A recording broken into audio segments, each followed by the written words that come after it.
All right, everybody, welcome back to the Still Curtain podcast. My name is Shayne Kubas. I'll be your host today, contributor of Still Curtain. Normally joining me is my main host, Tommy Jagai, also stillcurtain.com. But instead, we have a visitor from the other side of the aisle for this week for the Bengals game, Leigh Oleszczak, a writer for I'm sorry, what was it again for the? Stripe hype. That's right, Stripe Pipe. I always forget that because I do check you guys out, but not as much as I probably should, considering we play each other two times a year. But we're going to jump right into it today. Unfortunately, Tommy is out, like I said, because he had his sixth child. I'm sure he doesn't mind me saying that. He's very proud of his kids, as he should be. But hopefully, we'll have him back in the next few weeks. But definitely good that he's taking care of that. But we do have the Bengals coming up here, Lee. And I know that you cover the Chiefs as well. It's your favorite team, but you do cover the Bengals for us with Fansided. So I want to get your insight on that game and also talk about some of the things with the Steelers. You're going to help me out with that a little bit, get your insight from the other side of the aisle there. Hey.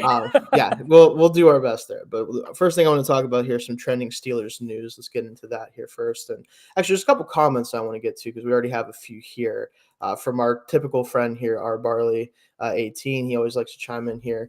This was talking about some news we'll talk about in a little bit. This was completely useless unless a quarterback change was coming as well. Same system, same design. Plays can still only be called to hide Kenny's weaknesses and only more excuses for Kenny chances. So this is a comment around the fact that Matt Canada has been fired by the Steelers. We'll talk about that a little bit here. We'll get your thoughts on that here too, Lee. But I do understand where you're coming from. It is something where the quarterback play has been an issue just as much as Canada has been recently, at least in my opinion. We've talked about that on the show as well before too. But we'll spend some time on that here in a little bit. So stick around for that. Let's start there with the Steelers' loss versus the Browns. So I know that you said you felt like this was kind of a typical Steelers game before we got on, Lee, and I have to agree with you. This is what the Steelers do. They play close games, and usually they win them. They're 6-0 going into this game in one-score games, but finally lost one, as they should. You know, you're not going to go perfect in all your one-score games. Overall, though, from what you did see about the game and just in general the situation, how'd you feel about this loss for the Steelers? It was a winnable game. All these that they've managed to eke out, they've come back after falling behind usually by it feels like they're always down like 10-0 or 13-0. Yeah. And then they have these crazy plays where they're able to just get right back in it and win in the final few minutes. And this time the Browns, who are also very similar in that their defense is good, but their offense is lackluster, just were the luckier team on Sunday. Yeah, and it kind of felt like that was the way the game was going. You know, we were down 10-0 at halftime. We come back to make it 10-all, and we just couldn't finish it out at the end of the game, which is something that Kenny has specifically been really good at throughout his career at the Steelers. You know, 7 fourth quarter comebacks, second most, I believe, since he got into the league. It just didn't happen in this game. And that's kind of part of the reason that I think Matt Canada isn't employed anymore. And it's also why there's a lot of questions about him as the quarterback. But I do want to talk about some winners and losers real quick, too, because obviously I know you didn't watch the full game, I'm sure. So I'll kind of handle that for the most part. But the loser I'll start with is really Matt Canada now and Kenny Pickett, right? The passing game was a complete mess. It was his least productive day as a starting quarterback. And I actually want to start with that here, too. He, as a full starter in a game, so he's had some games where he threw for less than the yards he threw in this game, but he always left that game early or was inserted later, you know, whatever. This was just dreadful. I mean, just barely 100 passing yards on, 20 plus attempts. It'd be one thing if you threw the ball 15 times. It was just one of those games. He threw the ball enough to definitely generate some yardage and just could not do it. The game plan seemed all out of whack. He said in the press conference after the game that they had planned for a lot of man coverage, which the Browns do run with Jim Schwartz. He has a very aggressive man coverage defense. But, teams know that the Steelers don't do well against zone, so why wouldn't you run more zone against them? And they didn't seem to game plan for that. So that kind of all falls back on Matt Canada as the play caller. Didn't have his guys ready to go against a team that has a defense like the Browns do. They've already played them once this year. They know what they're getting out of the Steelers. You have to have a different game plan than what you had going into that game, and they didn't. And I do think that's a big part of why he's no longer the offensive coordinator there.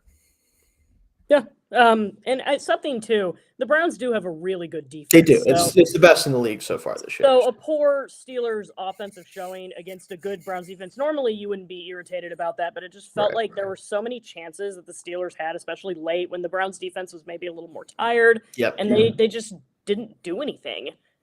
not a Steelers fan, but just had to have been frustrating from your perspective and the fans' perspective. It was because especially that last drive that they had before the Browns went and won it with a field goal. They wasted a whole 20-some seconds on 3 passes that didn't get completed. And you cannot give them, even with a backup quarterback that's a rookie. A third-string quarterback. Really, yeah, technically, yeah, at this point. But you cannot give him the ball with that little time left and make your defense go get another stop whenever you've already shut them out in the second half.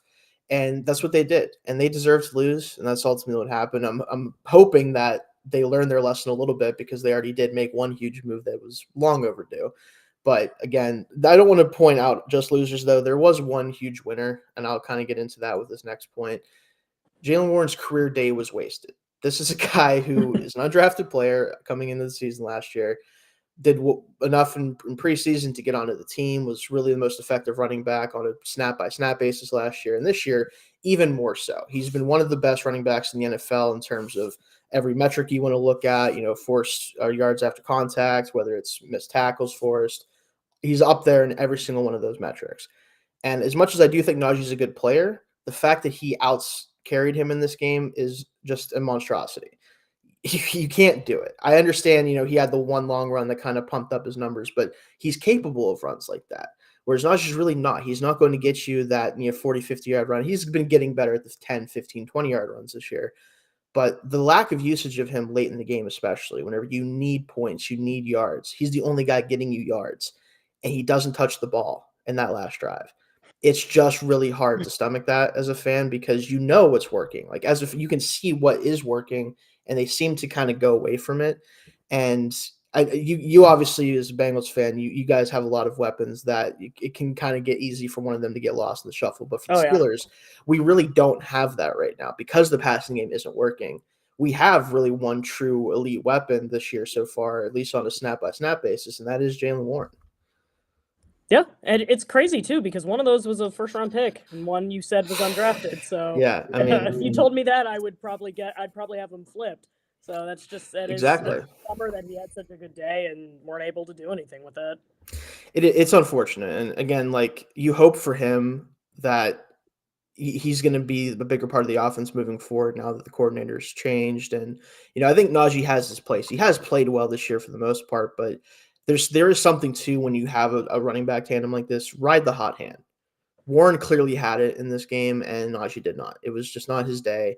It's going to happen with a guy like him sometimes, especially against an aggressive front, that if you can get him hit in the backfield, he's just probably not going to be able to run away from guys like Warren can. So hoping to see that change, moving forward here, that there's at least more of a split in carries than there has been at times this year. But we'll see. I can't say anything for sure because even now with Matt Canada gone, I have no confidence that the guy who's going to be calling plays, which seems to be the quarterback coach, Mike Sullivan, who's going to handle that mostly, he doesn't have the best track record when he's called plays in the NFL a couple of times before. So who knows what we're going to get out of him either. But let's spend some time on the biggest news, obviously. Matt Canada, we've already alluded to it a couple of times, finally fired.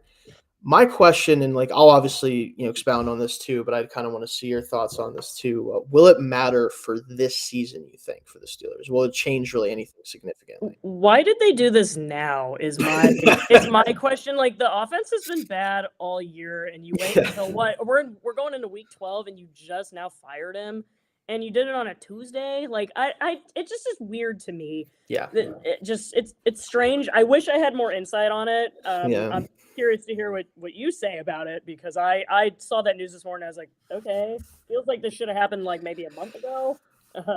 That's the win streak, and then they finally lost, and that was their reasoning. They wanted to get him out was they finally lost a game, and they're like, get him out. I think that actually, unfortunately, is a really big reason why the change was made now and not earlier, because Tomlin has this sense, and I think I've said this in a lot of articles I've written. I've said this on here, really everywhere that I appear in any sort of fashion. Tomlin clearly has a mindset of if it's working, don't fix it, right? He will not make change for change's sake, even if that change would have a high probability of making the team better. He doesn't want to mess with something until it's actually already broken. My problem is I felt like the Steelers have been broken for the past 3 years with him as the coordinator of this offense. So our definitions of broken are clearly different when it comes to myself and my head coach, which obviously, I mean, he's head coach of the team and he's been one of the most successful coaches in the history of the sport. I'm not going to sit here and say that I'm smarter than him per se, obviously, but I think everyone knew this, right? Like this was not something that was just a few people saying, oh, Matt Canada needs to go. The entire league, felt like if you ask any players from other teams, if you turn on College Game Day, there's a sign in the back that says "Fire Matt Canada." Like this is not this like phenomenon that just all of a sudden started this year. We've known who this guy is for a couple of years, and for it to take a game like that where your quarterback quite literally can do nothing, you don't use your personnel properly, even when it's working, and you lose the game to a third string quarterback that was a rookie this year, obviously. Even though I do like DTR for them, just saying that, but you cannot lose that game. And I think Tomlin knew that, and I think that's why that change was made ultimately. But again, it should have been a month ago. It should have been a year ago, realistically. That's where this all comes back to is like, I'm glad it happened. But I think as a Steelers fan, and I think I can speak for a lot of fans, this was something that is so long overdue that I don't even know if I can be happy about it, other than the fact that I at least know he's definitely not getting another chance next year being brought back. That's the only thing I can take away from him. Like, all right, that at least makes me happy, if nothing else. But yeah, so it's tough. I mean, you guys obviously are dealing with a situation now where your play calling isn't going to be the problem. It's going to be your players. I feel like for us, it is the players a little bit, but it's definitely more of the play calling ultimately. And I'm curious to see how that goes. But that's something else we'll talk about a little bit later here too. Real quick, I do need to go into promotion here. We do have something through Fansided. If you guys see on the screen there is a promo code and a QR code. The Steel Curtain Podcast is running a deposit match promotion up to $100 for any new Sleeper Daily Fantasy user. Make sure you use our code FANSIDED2, again, see on the screen there. When signing up to receive your deposit match, please remember to always game responsibly and scan the QR code on the screen to see if you qualify. So again, if you haven't played Sleeper, I use it for my regular fantasy leagues, just as a saying. I'm not going to say that I know anything about the daily fantasy side of it because I haven't used that, but I do love the app a lot. I do think it's very functional, so definitely check that out, guys. But all right, moving forward here. 1 second here, guys. Can the Steelers bounce back and stay firmly in the AFC playoff race? That's the question that I have about this team at this point because the AFC is so loaded. Even some of the teams that are coming up the rear a little bit here. And even really, like, depending on how they play, like we talked pre-show, you're not sure about the Bengals at this point. I don't know that in a year like this, right? I don't know if I can say for certain that even with Jake Browning in quarterback, which I want to get your thoughts on that here a little bit too. Is it like I just feel like all these teams are kind of in it until they're not, right? Like even the Jets kind of felt like they're in it, and that's why they made the quarterback change to Tim Boyle of all people. Which, let's not get carried away with the Jets. Let's not talk about that. I don't think the Jets and Aaron Rodgers can say what he wants, but we're not here to talk about the Jets. I agree. The AFC is so weird because it really feels like it's not, and even the Chiefs we saw last night. They don't have receivers that can catch the ball. They'd love to have George Pickens. Are you kidding? Right. It just feels so wide open this year that anyone could get in there, and that's what sucks. I mean, you all don't care, but for Bengals fans, that sucks because this team could have probably made a run with Burrow, and now he's not there, and so it feels a little. Of course, they could still get in. They're 5-5, but you look at the Bills are 6-5. There's so much, and they're not even in the playoff picture right now. They'd be not right now. No, it's wild. I don't see any reason why the Steelers. I shouldn't say that, but I don't see any reason why they wouldn't get in. I know the offense is bad, but they're in the playoffs right now. As bad as their offense has been, they are right now. If the season ended, they would be the 7th seed. They'd play. Play the Chiefs. Oh, that'd be fun. But. It's that maybe that's why they made this change and fired Canada because they said, we can still salvage it and try to get in the postseason. I think that is what their thought process is. And I think that the reason I wanted to bring this up as a discussion topic is because I don't really have true doubts about whether they can stay in the seeding for the playoffs or get to the playoffs. It's will it matter at all if they get there, right?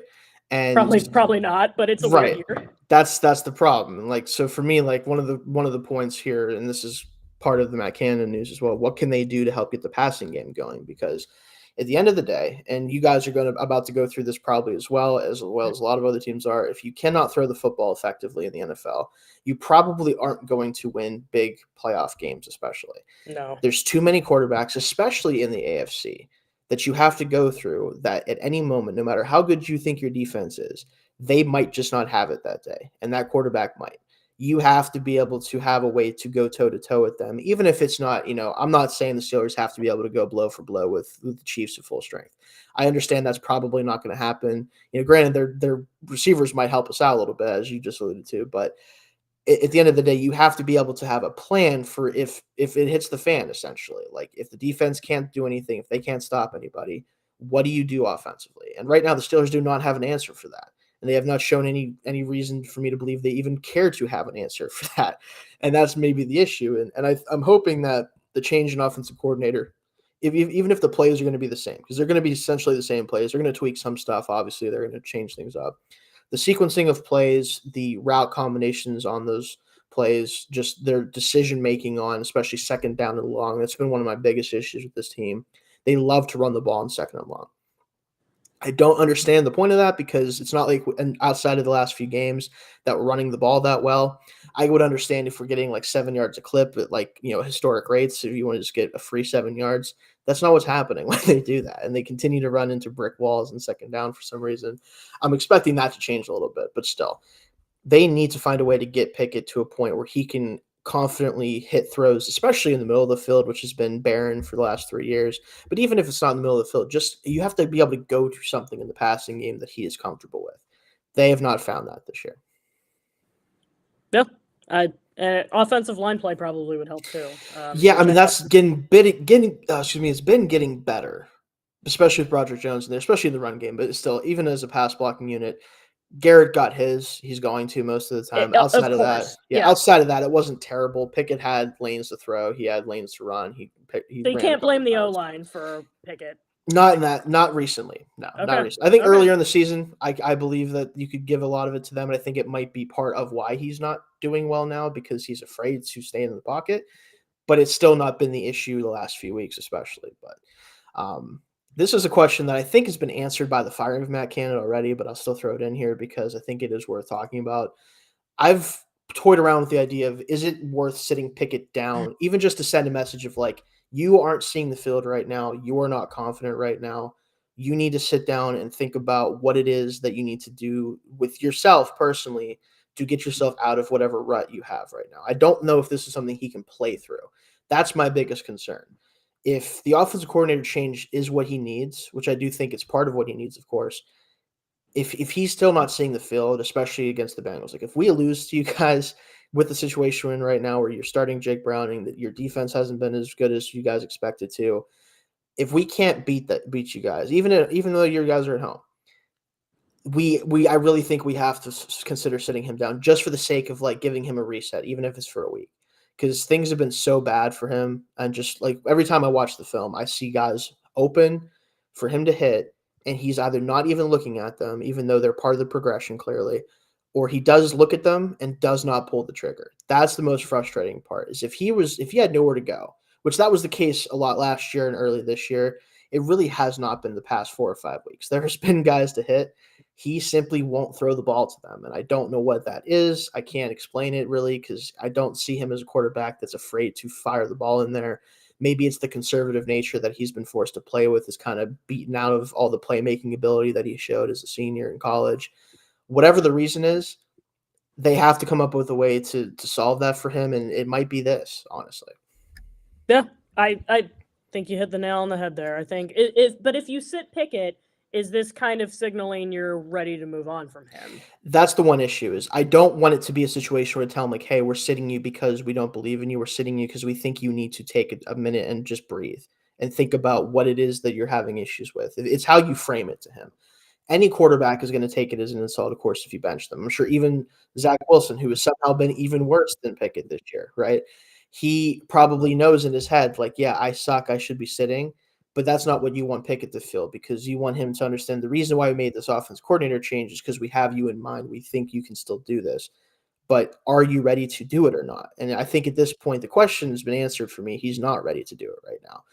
If he can't do it this week, especially, they're not going to obviously sit him this week. If he struggles just as bad as he did against the Bengals or the Browns this past week, even with the coordinator change, even with the breath of fresh air there, I do think it's time, just for his own sake, like I said, to sit him down and see if you can kind of get his mind right outside of the field, because it's currently not working on the field.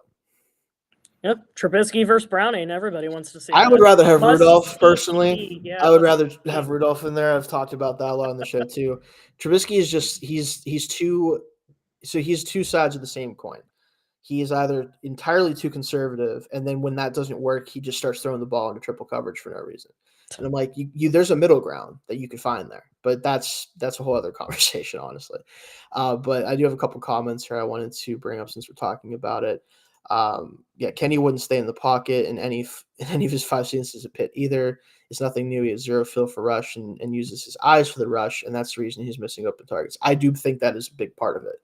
That was on his scouting report for me coming out. I did think that his pocket awareness and his pocket presence just wasn't there. And that's something I do think you can get better at in the NFL with the right coaching. Has he had the right coaching? No. So, is it too late to develop that in him as a 25-year-old? Like the stats would tell you yes, and the historical precedents would probably tell you yes, but I am curious just to see what things actually look different with this team without Canada calling the plays. It's really hard to know how any of these guys are playing or how good they can be or not be with this offense. So we'll see more about that here soon. I want to throw this out here too. This is where I'm at with this team in general. For everyone who watches the show, this is where Tommy and I stand. We do believe the Steelers' defense run game are playoff worthy. The defense is still leaky, but they're very bend or don't break. They force a lot of turnovers. They're very much I like to think of them as the Saints defense that they had when their Super Bowl run happened, whenever they weren't necessarily good, but they always came away with turnovers to help the offense. This is that type of defense, and it's worked a lot this year, but in this, even against the Browns, they did let up the field goal drives, so you see there's issues there. And the run game, especially the last few weeks, has been more than playoff worthy. It's been really one of the best run games in the league. Will it be enough if nothing else changes? I think the answer obviously is no, at least to win a playoff game. You might get to the playoffs this way because they clearly just have no way to lose games. Clearly, they're not going to lose more than 8 games because that's not what Tomlin does. Does it matter though? Yeah, well said. I don't think so. Yeah, I don't think it does, unfortunately. So, I have another one here. This will be fun. Shayne, with Mitch, what's the difference between 5 3-and-outs and a 38 punter, 10 or 15 play drives for 30 yards and 15-yard interception twice a game, besides stats? Well, that's a good point. I just think Rudolph might be able to make that middle ground happen where you might still get a turnover here or there. You might get a couple stalled drives, but I think he's going to be more accurate generally than Trubisky will be and better decision maker, while also not being as scared in the pocket as Pickett has been. I think that he's kind of the middle ground between those two. And I don't think he would change the season, but I think if you had to go to one of those two, whether it's him or Trubisky, Mason just is going to be a better fit for what this offense is trying to be, in my opinion. So that's the answer to that one. But I get it. Like, Mitch is more talented. He's just also not better, though, I don't think. Like, that's kind of where I'm at with him. So that's, if you guys are wondering about my opinions on that, I've talked about it before. Just so you guys know as well, I did want to bring this up here. It does look like I mentioned this before. Mike Sullivan is going to be calling the plays, and he is also going to be still being the quarterback coach, of course. And then Eddie Faulkner is going to help with the offense as well, the running backs coach. So he's always wanted to be an offensive coordinator. He's talked about it before. I saw this on Twitter earlier. I'll throw this out there. I kind of hope that they don't do so good that they try to retain those two as like kind of the co-offensive coordinators.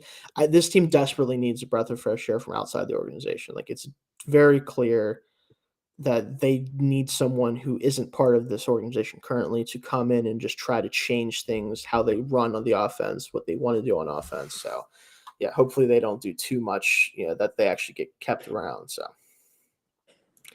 Now, real quick here, if you guys are a fan of the Pittsburgh Steelers football and would like to support the Steel Curtain Podcast, please consider subscribing to the Steel Curtain Podcast on YouTube. We appreciate your support. All right, last topic here I want to get into with you. This is going to be the big one. This is where you definitely come in here, Leigh. So oh boy, apologize for making you talk about the Steelers too much here. Oh, it's okay. But Steelers versus Bengals, Week 12 preview. This is what we're doing, right? This is why I had you on. I wanted to be able to talk about the Bengals, what's going on with them.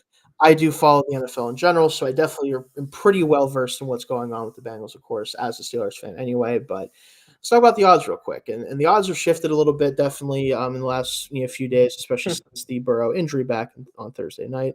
1.5 point road favorites for the Steelers right now, 34.5 over under, which very typical. It's really common for the Steelers over unders to be below 40, no matter who they play. Feels like we're watching a Big Ten game. Like It really does. I mean, Iowa's over-unders are hilarious if you guys ever check out theirs. I mean, it's rarely over 30, but, I mean, the Steelers are getting to that point where they're kind of the Iowa of the NFL, unfortunately. Do not want to be that, by the way. I know Iowa's like 10-2 or something, or 9-2. Still don't want to be that. That's why we're in the position we're in right now. No, so what do you think those odds are fair, though, considering the situation with the Bengals? Yeah, I honestly, you're gonna laugh, but like I'm kind of surprised the Steelers aren't favored by more, just because their defense has proven, like you said, they're bend but not break, and Burrow isn't there. We don't know enough about Browning. We didn't see enough of him. He's the unknown at this point. He could come out and ball out, or he could suck. You just don't know. So I'm kind of surprised that the Steelers are. I guess it is in Cincinnati, so maybe that's why. But I'm a little surprised. I think that's what it comes down to, is that this is still a home game for the Bengals, and the Steelers, clearly they're capable of losing to backup quarterbacks. This is not something that is uncommon for them in general, and it just happened last week. So I think it's pretty fair that in a neutral field, which would give them about a 3-point boost the other way, probably means that they still would favor them a little bit. They still obviously are a very talented team, still have a lot of weapons, all that stuff. It's just, you don't know what you're going to get out of the backup quarterback. And that's what I want to jump into next here. Joe Burrow out, Jake Browning in. What can you tell us about Jake Browning at this point? I actually know more about him than I probably should, because I'm a freak sometimes when it comes to the draft and stuff like that. But what's your impression of him briefly from what you've seen? And do you have, what's your confidence level that he can at least run the offense to a certain degree? He's been with the team, I believe, since 2021. He was on the practice squad. Brandon Allen was their backup the past couple of years, so he never got on the field. I think he might have suited up for like one game when they sat their starters at the end of the year. But he threw his first pass in the Thursday night game. The preseason, you can't tell what a guy's going to do. Oh, I know that after the preseason Kenny Pickett had. I know you can't tell anything. Yeah, I'm preaching to the choir here, aren't I? No, I've got. Browning, they brought in Trevor Siemian in the offseason, and that was supposed to be like the guy who everyone thought was going to win the backup job, because they wanted to have a good backup behind Burrow in case something like this happened. They figured our roster's good enough. This is the last year. We might have T. Higgins. We might have Tyler Boyd, Joe Mixon. They wanted to make sure that if he went down and even just missed a few games, that they had someone who could step in. And then Browning outplayed Siemian in the preseason, which I wouldn't say outplayed. So I wouldn't say that Browning really earned the job as much as Siemian lost the job. But he looked fine on Thursday night in a bad situation. I don't really know enough about him. He made some good throws, but he also held onto the ball too long, and it's going to be his first start, so we'll see. That's kind of where I'm at with it too. Is I watched him at Washington when he came out of college. So actually, he was somebody that I didn't scout per se, because I wasn't really doing major work with the draft at that point. But I watched a lot of his film, because there was also whenever John Ross was there as well, the former Bengals receiver. He basically, my summation of him in college was, he is a quarterback that is a good athlete who runs around, makes plays, and throws the ball up to whoever happens to be there a lot of the time. Usually it was his teammates, because he played on a pretty good Washington team. Sometimes it was not his teammates. And I think that's kind of the thing with him, is I think he's a high variance backup quarterback, which means that there's going to be weeks possibly where if everything goes his way, he might be able to throw for 250 yards and 2 touchdowns and come away with the win, just based on just throwing the ball up to his teammates and letting them make a play. Other weeks, he runs around too much and gets sacked, 9 times or something like that, and probably turns the ball over a couple of times. And that's where I think with the Bengals, at least there's a potential with him where he's going to give his guys chances to make plays, I think. And a lot of backups won't do that. I'm in that situation right now with the guys that we have, if Kenny went down, where I trust that he's going to give them chances. It's just, are they going to be good chances? With his arm strength, that's his biggest weakness. Sometimes he doesn't realize that he has a pea shooter attached to his shoulder, not a rocket launcher. And I worry for you guys, especially down the rest of the season. you might see some moon balls that go to seemingly nowhere except for a safety sitting in the middle of the field. Yeah. That's something you might have to worry Yeah. about. So I do think that he at least I think he's a functional player. I do think so. I don't think he's one of those backups that like shouldn't actually be on the team necessarily. I do think that running this offense the way that Zach Taylor usually has Burrow do it is not going to work. No. You cannot ask him to No. do most of the things that Burrow is asked to do because it's really his show most of the time. Yeah. Watching you guys, so it's going to have to be different. I do wonder, is Taylor the kind of guy that can do that? I've always had questions about him as a head Yeah, coach. you and everybody else. Yeah. I think obviously he's done a good enough job, getting Burrow and Chase and like it helps for sure. But I think he's done a good enough job as a head coach. But this is going to be a big test for him. Can he keep this team going and actually seem competitive at least down the stretch while they figure out what they're going to do next year? Well, and something that's working for Browning is the talent that they have on offense too. Exactly. He's got Chase, Higgins, Boyd. You couldn't ask for a better wide receiver group to throw to. I know you're over there like, really? But especially because Boyd's a pit guy, but like. Yeah. I've always liked Boyd. That's working in his favor, and they also have Tanner Hudson, who's a tight end that's kind of come up in the last couple of weeks. That they have some young rookie wide receivers who could get some work in. Trenton Irwin. There's so many good players that hopefully they're going to help him make plays, but can he make those plays? That's what we don't know. Yeah. That's why I was saying before, like I think there's going to be weeks down the stretch where there are plays made because he's going to give these guys chances. It's just that I worry about the quality of those chances. Fair point. Yeah, that's probably going to be the question week to week: is are the chances good or bad? And oftentimes, I'm just going to tell you, it's probably going to look pretty ugly sometimes if you really try to do it. You're not wrong. Yeah, but I do have another comment here I wanted to address. If the Steelers lose to the Bengals, the season is over. I actually don't think the season is over, but I do think it means that this team is exactly who they are right now. They are who we thought they this were. Year. Yeah. Exactly. They will not be different this year, I think is a good way to put it. I don't think anything is going to change enough down the stretch if they were to lose these two games that once the backups come in for quarterbacks, you kind of have to assume your team at mostly full strength has to be able to go win those games, even on the road. Yeah. We've already gone 0-1.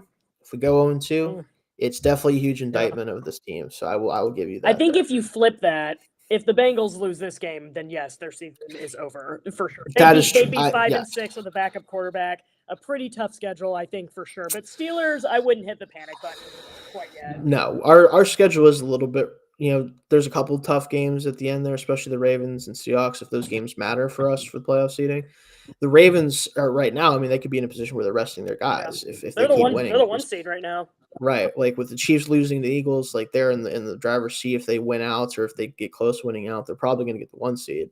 So I think it matters how those teams finish. The Seahawks too. I mean, they're up and down. Lost to the Rams obviously is frustrating for them. I'm sure. Geno Smith goes down, but the rest of the schedule isn't terribly hard. As long as we get to 10 wins, I think we're going to be in. It's just can we get to those 10 wins? So we'll see. We'll talk about some matchups to watch here. So I think there's some matchups on both sides that really benefit Steelers and the Bengals. I think it's pretty, across the board. There's some good ones and bad ones for both sides. We'll talk about Alex Highsmith and TJ Watt versus Orlando Brown Jr. and Jonah Williams.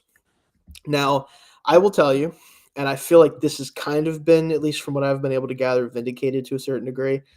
I was not a fan of the move for Orlando Brown Jr. for you guys. I did not think that he is a good enough pass protector for Joe Burrow to really get a huge difference in how that left tackle position was going to play for him because he is a guy that likes to make plays. He's really good under pressure. He's going to run around a little bit, especially once his calf got healed and unfortunately didn't matter for too long.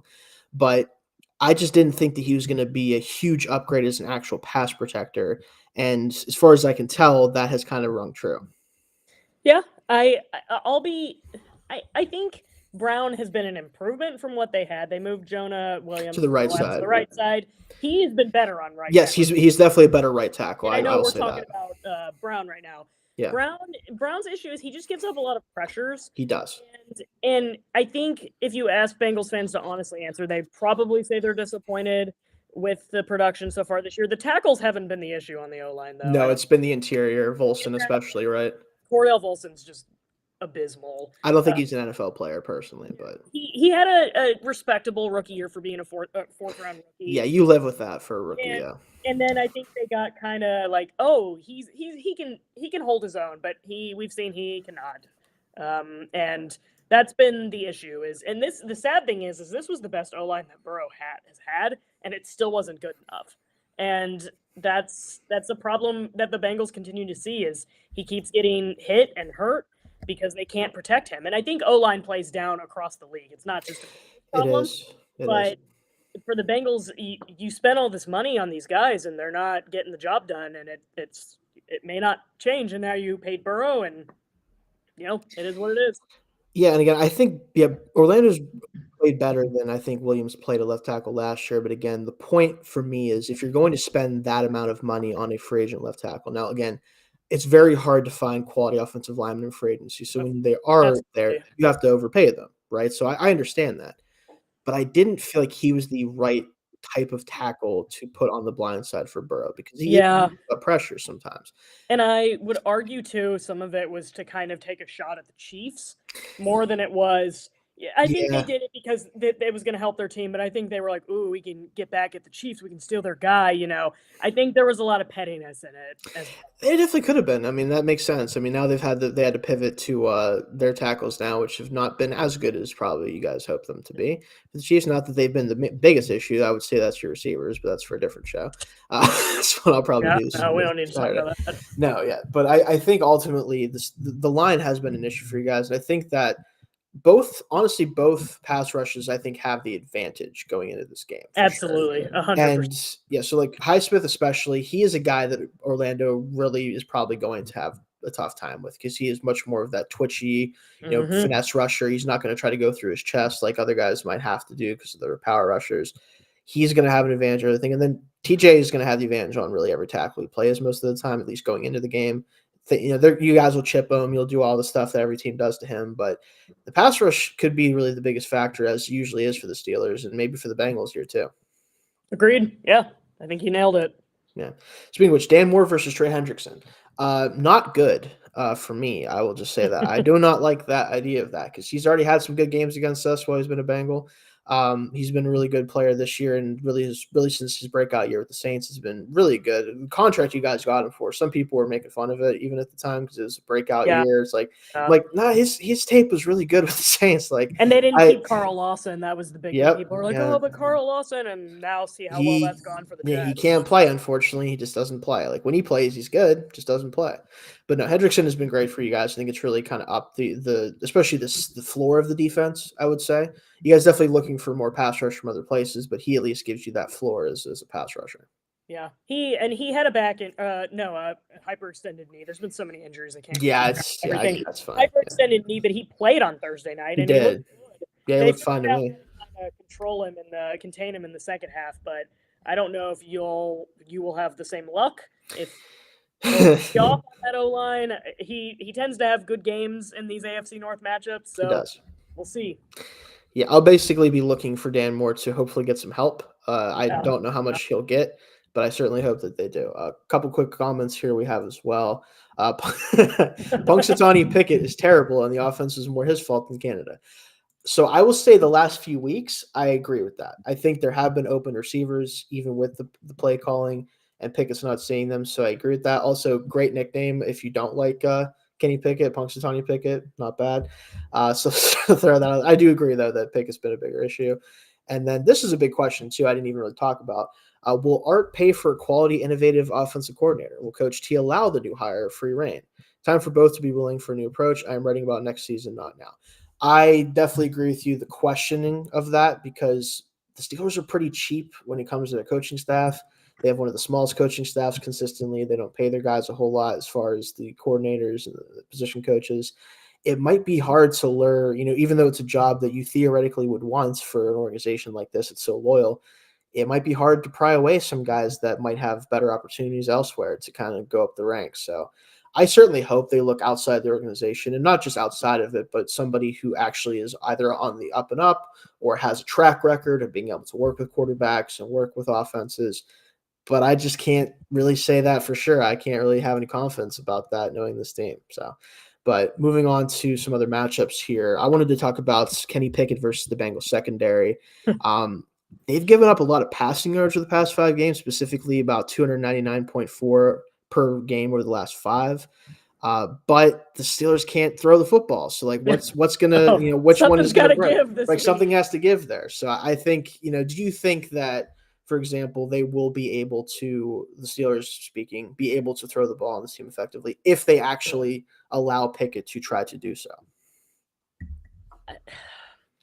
Now, this is a hard question. Yeah. I don't know, because what the Bengals defense is good at is forcing turnovers. That's about the only thing that they're good at. They're very similar to the Steelers this year in that way. They really are. It's kind of crazy how their defense is kind of aligned.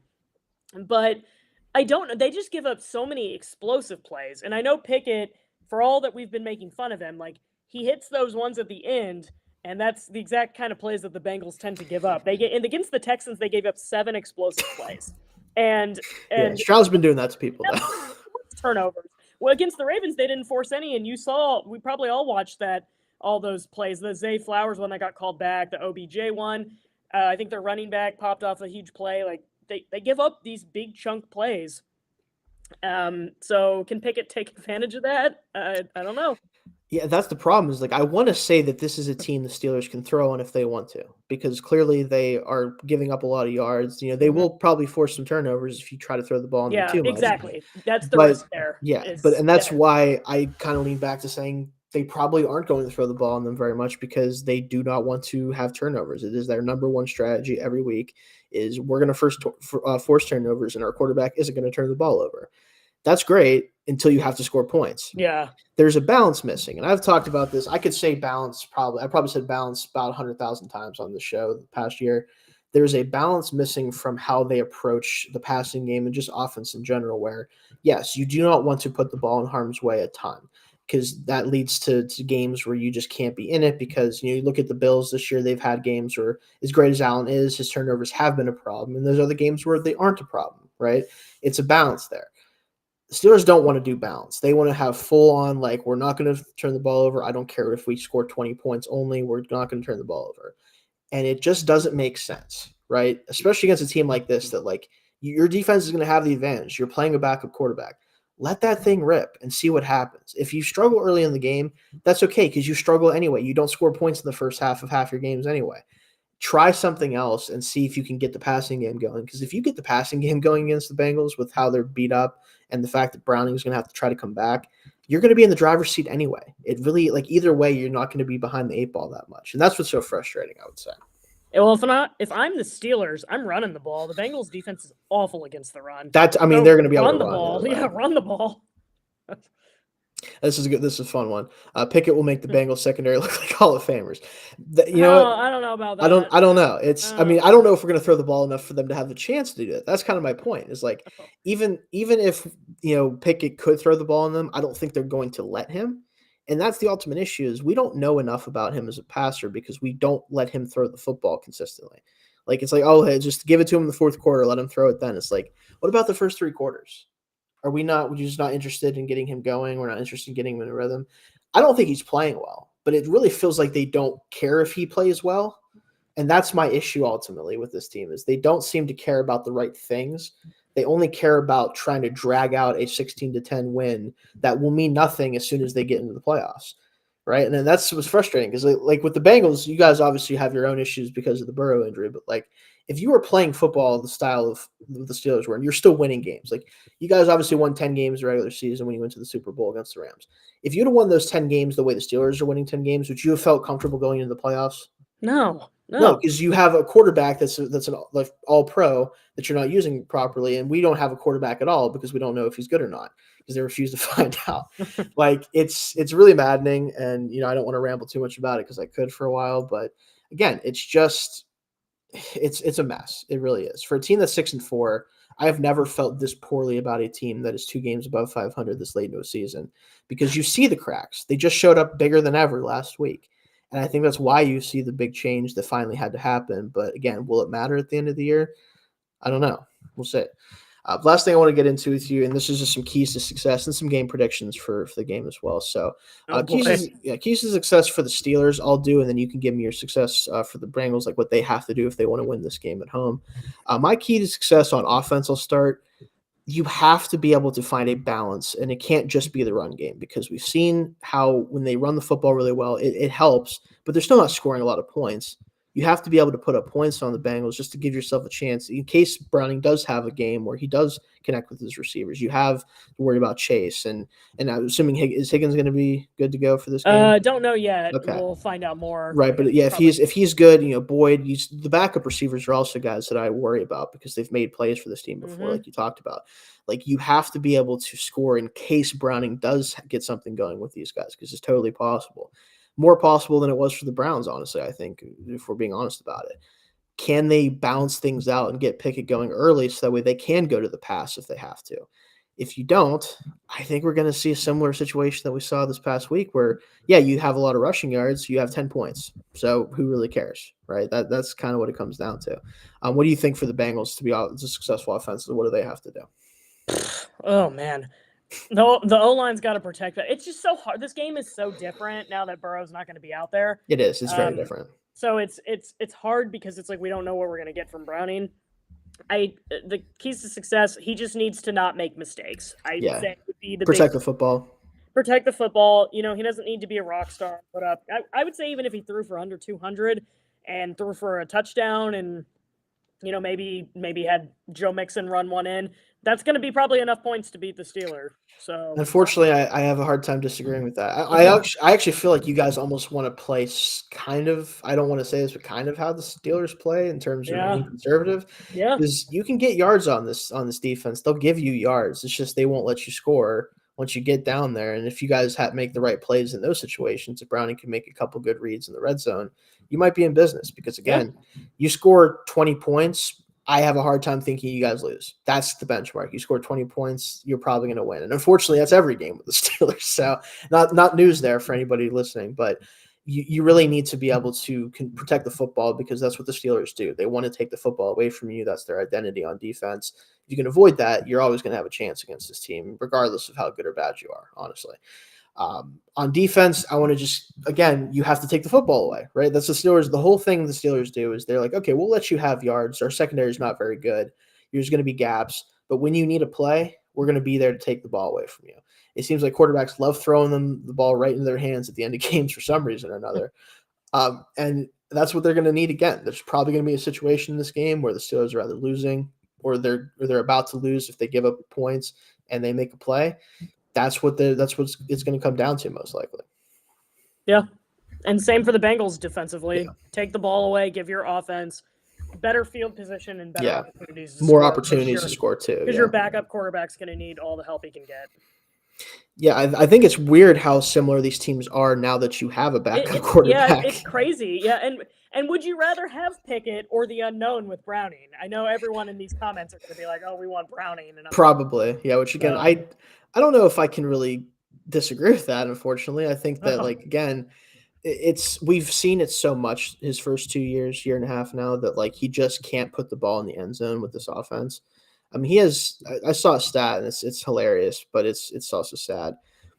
I think since at least 2000, I think it said that he's the only quarterback with over 500 passing attempts and is throwing a touchdown on less than 2% of his passes. It's just mind-boggling how not good he is at throwing the football into the end zone. And he's had some opportunities missed even last year and this year where it probably wasn't him necessarily. But it just seems so hard for this team to score that it's really hard for me to think that if they don't get turnovers on defense and they don't play a clean game, that they can win a football game right now.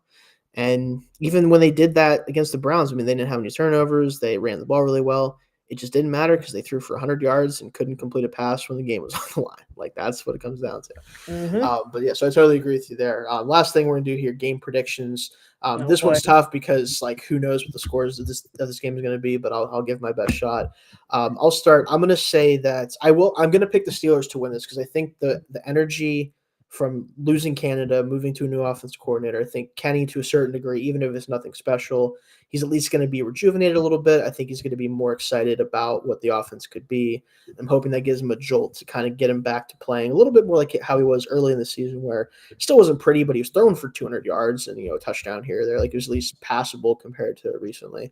But I'm going to say 20-13 Steelers. So still under the under amount, but I think that they can get it done that way.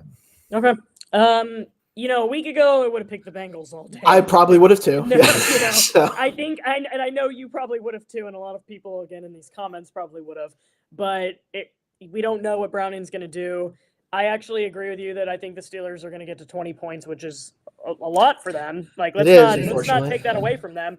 I'll go 2017 Steelers. I think. Yeah. I wish I could pick the Bengals. I don't have enough information. If we'd seen Browning play a game and knew if he sucked or was good, I could maybe feel more comfortable picking them. I think they'll have like a key turnover that helps maybe close the gap a little bit, but I don't think they're going to be able to come out victorious at home. Yeah, that's tough, but I do think that this is a game the Steelers are just kind of not destined to win. I hate to say that word, but definitely don't say that.